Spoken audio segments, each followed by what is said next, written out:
عشاق أبناء العقيبة وجماهير النسور الخضر البورسعيدية استعدوا لليلة كروية صاخبة.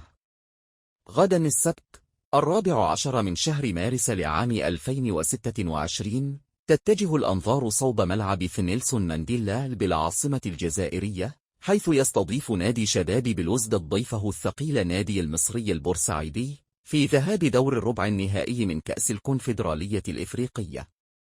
وبالنسبة لموعد انطلاق الصافرة يا شباب، فالمباراة ستنطلق غدا السبت في تمام الساعة 8 مساء بتوقيت الجزائر والمملكة المغربية وتونس، وهو ما يوافق الساعة 10 ليلًا بتوقيت القاهرة والقدس الشريف، والساعة 11 ليلًا بتوقيت مكة المكرمة والدوحة. أما عن القنوات الناقلة، فستكون القمة منقولة مباشرة وحصريا عبر شبكة قنوات بي إن سبورتس القطرية.